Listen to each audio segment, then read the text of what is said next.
பார்த்தா அவன் வீட்டுக்குள்ள வச்சு லாக் பண்ணிட்டு போயிடுறான். அதனால நம்ம ஹீரோயினால வெளியவும் போ முடியல. அவன் பண்ண கொடுமையெல்லாம் ஞாபகத்துக்கு வந்துட்டு போகுது. இதுக்கப்புறமும் நம்ம உயிரோட இருக்கிறதுல பிரயோஜனமே இல்ல அப்படின்னு சொல்லிட்டு அங்க என்னமோ தேடிட்டு இருக்கா. என்ன தேடுறாங்கிறது நமக்கு காமிக்கல. அதுக்குள்ள இங்க மாமியாரும் கதவு ஓப்பன் பண்ணிட்டு இருக்காங்க. பட் சாவி நெறைய இருக்கிறதுனால எந்த சாவிய போட்டு ஓப்பன் பண்றதுன்னு தெரியாம முழிச்சுட்டு இருக்காங்க. அதே சமயம் நம்ம ஹீரோயினையும் அப்படி இப்படின்னு தேடி ஒரு கத்திய எடுத்து கையில வச்சிருக்கா. இனிமே உயிரோடவே இருக்கக்கூடாது அப்படிங்கிற முடிவுல சூசைட் பண்ணிக்கலாம் அப்படின்னு சொல்லிட்டு கத்தி எடுத்துட்டு அப்படியே கையில கட் பண்றதுக்கு போறா. அதுக்குள்ள இவங்களும் ஓப்பன் பண்ணி உள்ள வந்துடுறாங்க. வந்து பார்த்தா இவ இப்படி பண்ணிட்டு இருக்கிறத பார்த்துட்டு ஜான்வி அப்படின்னு சொல்லிட்டு கூப்பிடுறாங்க. ஆனா அதையும் மீறி நம்ம ஜான்வி அப்படியே கையை கட் பண்ணிக்கிறதுக்கு போறா. டக்குன்னு வந்து இவங்க தடுத்துடுறாங்க. என்ன பண்ணிட்டு இருக்க நீ? எதுக்காக இப்படிலாம் பைத்தியம் மாதிரி பண்ணிட்டு இருக்க அப்படின்னு சொல்லிட்டு கேட்டா, என்னை விடுங்க, நான் சாகணும். இதுக்கப்புறம் நான் இந்த உலகத்துல இருந்து என்னத்த நான் சாதிக்க போறேன்? எனக்குன்னு இப்ப யார் இருக்கா? என் குழந்தையுமே என்கிட்ட இருந்து அவன் பறிச்சுட்டான். அது மட்டும் இல்லாம என் குடும்பத்துக்கு எவ்வளவு கெட்டது பண்ணியிருக்கான். அப்பேற்பட்டவனோட வீட்டுல நான் எப்படி இருக்கிறது? இங்க இருந்து போகணும்னு நினைச்சாலும் என்னால முடியல. இதுக்கப்புறம் நான் இந்த உலகத்துல வாழ்ந்து என்னத்த பெருசா சாதிக்க போறேன் அப்படிங்கிற மாதிரி சொல்லிட்டு அழுது புலம்பிட்டு இருக்கா. அவங்களும் சமாதானம் பண்ணிட்டு இருக்காங்க. இந்த மாதிரிலாம் பண்றது தப்புமா அப்படின்னு சொல்லிட்டு. நான் என்ன பண்றது? என்னோட மொத்த குடும்பமே அவனை கடவுளா நினைச்சு பார்த்துட்டு இருந்தாங்க. அவங்களுக்கு இவன் எப்பேற்பட்டவங்கிற உண்மை தெரிஞ்சிச்சுன்னா அவங்க உடைஞ்சு போயிடுவாங்க. அந்த உண்மையை அவங்க கிட்ட சொல்றதுக்கான தைரியமும் என்கிட்ட இல்ல. அப்புறம் எதுக்காக நான் வாழணும் அப்படிங்கிற மாதிரி புலம்பிட்டு இருக்கா. உடனே இவங்க தான் சமாதானப்படுத்திட்டு இருக்காங்க.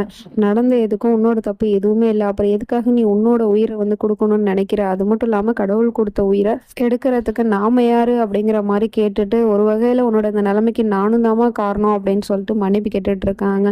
விராஜோட அம்மா இவங்க தாங்கிற உண்மையுமே சொல்லிட்டு அவகிட்ட மன்னிப்பு கேட்டுட்டு இருக்காங்க. அவளுக்கும் இது அதிர்ச்சியா தான் இருக்கு. இப்போ அப்படியே கட் பண்ணா இந்த டாக்டர் தான் காமிக்கிறாங்க. ரொம்ப நாள் கழிச்சு இந்த டாக்டர் பாட்டிக்கு ஃபோன் பண்ணி பேசுறதுக்கு ஃபோன் பண்ணிட்டு இருக்கு. பட் அந்த பக்கத்துல இருந்து பேத்தி தான் ஃபோன் எடுக்கிறா. பாட்டியோட பேரை கேட்டு டாக்டர் விசாரிக்கிறாங்க. அவங்க கிட்ட நான் பேசணும் அப்படின்னு சொல்லிட்டு. ஆனா அவங்க இப்ப பேசுற நிலைமையில இல்லை அப்படின்னு சொல்லிட்டு இவன் நடந்ததெல்லாம் சொல்லிட்டு இருக்கா. இதை கேட்டது இவங்களுக்கு ரொம்ப அதிர்ச்சியா இருக்குது. ஏன்னா பேத்தியை காப்பாற்றணும் அப்படிங்கிறதுக்காக தான் தாங்கிட்டே வந்து பேசினாங்க. இப்ப அவங்களே பேச முடியாத நிலைமையில இருக்காங்களே அப்படிங்கிற மாதிரி பார்த்துட்டு இருக்காங்க. ஆமா, நீங்க யாரு அப்படின்னு சொல்லிட்டு கேட்டா அதுக்கு இந்த டாக்டர் எதுவுமே சொல்லாம போனை கட் பண்ணிடுறாங்க. அதுக்கப்புறம் இவங்களுக்கும் யோசனை வருது. ஒருவேளை இந்த வேலையை பார்த்தது அந்த விராஜா இருக்குமோ அப்படிங்கிற மாதிரி சந்தேகப்படுறாங்க. எங்க மருமகளுக்காக சாப்பாடு எடுத்துட்டு வந்து கொடுத்தா அவ சாப்பிடவே மாட்டேங்கிறா. திரும்ப திரும்ப அவ பழசெல்லாம் நினைச்சு பார்த்துட்டு தான் அழுதுட்டு இருக்கா. எப்படி இவளால மறக்க முடியும்? அவங்க தான் சமாதானம் பண்ணி சாப்பாடு ஊட்டி விட்டுட்டு இருக்காங்க.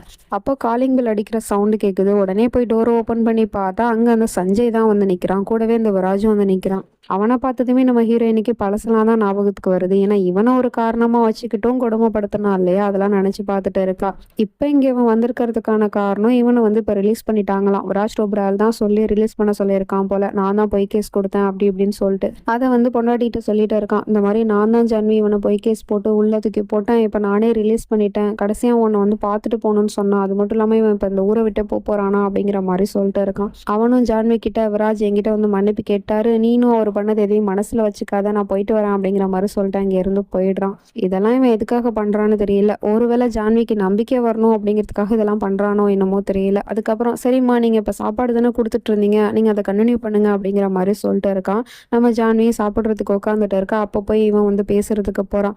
ஜான்வி, நான் உங்ககிட்ட ஒரு விஷயம் சொல்லணும் அப்படின்னு சொன்னா அவன் மூஞ்ச திருப்பிக்கிறா. இங்க பாரு ஜான்வி, நான் பண்ணது எல்லாமே தப்பு தான். அதுக்காக நீ என்னை இப்பவே மன்னின்னு நான் ஒன்னும் உங்ககிட்ட வந்து கேட்கல. ப்ளீஸ் எனக்காக ஒரே ஒரு வாய்ப்பு மட்டும் கூட, நான் திருந்துறதுக்கு அப்படிங்கிற மாதிரி கேட்டுட்டு இருக்கான். வாய்ப்பு கொடுத்தா இவன் திரும்ப அதை பண்ண மாட்டானே என்ன நிச்சயம் இருக்கு அப்படிங்கிறது நமக்கும் ஒன்றும் புரியல. கொஞ்ச நேரம் கழிச்சு இவன் ஆஃபீஸ்க்கு கிளம்பிட்டான் போல. அதனால குட் பை சொல்லிட்டு போறதுக்காக வந்திருக்கான். சரி, பாய் சொல்லிட்டு போறதுக்காக வந்திருக்கான். அப்போ நம்ம ஹீரோயின் கிட்ட வந்து பாய் சொல்லிட்டு இருக்கான். இங்க பாரு ஜான்வி, நான்லாம் ஆஃபீஸ்க்கு போகும்போது நீ எப்போதும் என்ன சிரிச்சு தானே வழி அனுப்புவ, இப்பவும் அதே மாதிரி பண்ண அப்படிங்கிற மாதிரி கேட்டுட்டு இருக்கான். எப்படி இவன் இப்படிலாம் கேட்கறாங்கிறது ஒண்ணுமே புரியல. இவ்வளோ தப்பையும் பண்ணிட்டு அதுக்கு அவ எந்த பதிலுமே சொல்லாம அப்படியே நின்றுட்டு இருக்கா. சரி, நீங்க ரெண்டு பேரும் பேசிட்டு இருங்க, நான் ஆஃபீஸ் போயிட்டு வரேன் அப்படின்னு சொல்லிட்டு அவன் அங்கே இருந்து போயிடுறான். கொஞ்ச நேரம் கழிச்சு மாமியார் வீட்டை கிளீன் பண்ணிட்டு இருக்கும் போது அவங்களுக்கு அந்த ஃபைலு கிடைச்சிடுது. அந்த ஃபைலை இங்கேயே தான் தூக்கி போட்டு போயிருக்கான் போல. அந்த ஃபைலை பார்த்ததுமே இவங்க கண்டுபிடிச்சிடுறாங்க. இந்த ஃபைலு தானே அந்த கோயில்ல இருந்துச்சு. அப்ப இந்த ஃபைலுக்கும் அவனுக்கு என்ன சம்மந்தமா இருக்கும் அப்படின்னு சொல்லிட்டு நேரா அந்த ஃபைலை எடுத்துக்கிட்டு நம்ம ஜான்வி கிட்டே போய் கொடுக்கறதுக்கு போறாங்க.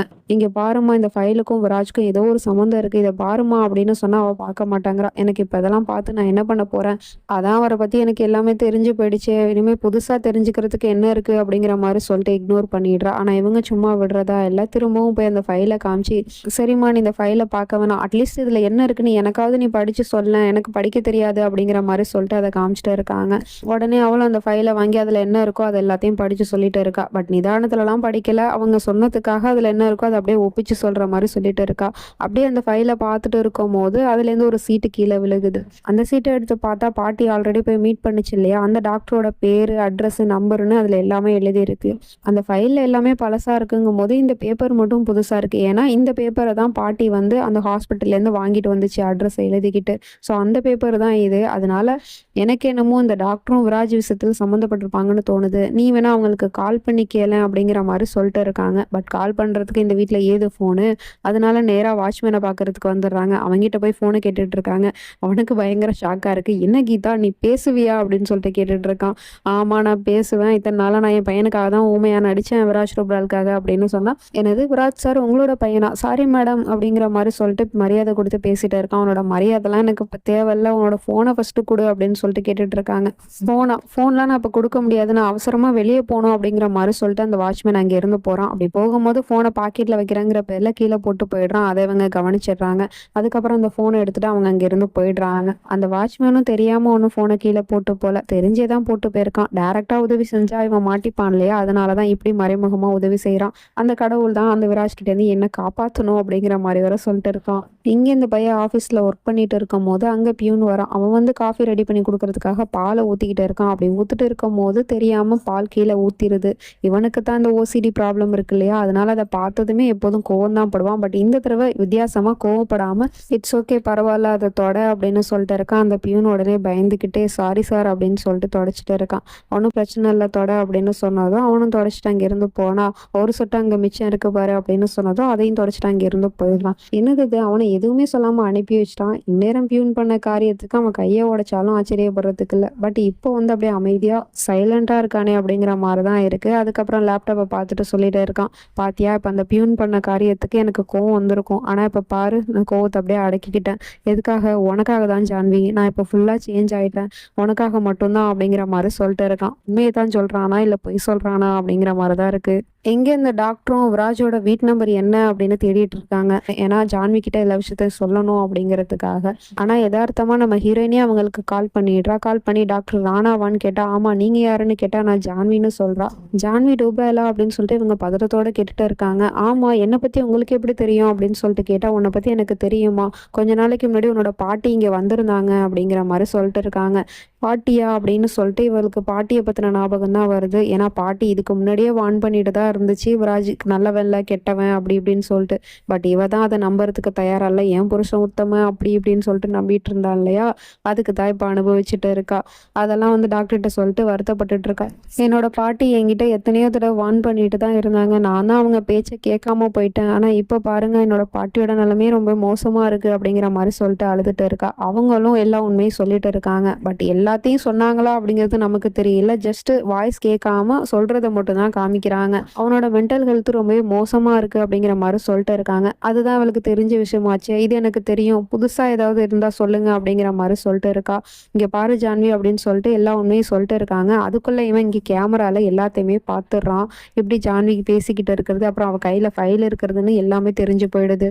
அவங்களும் கொஞ்சம் கொஞ்சமா அவனை பத்தின எல்லா உண்மையும் சொல்லிட்டு இருக்காங்க. அதுக்குள்ள இவன் கிளம்பி வீட்டுக்கே வந்துட்டான் போல இருக்கு. வந்து டோரை ஓபன் பண்ணி பார்த்தா இவன் இந்த பக்கம் திரும்பிட்டு ஃபோன் பேசிட்டு இருக்கா.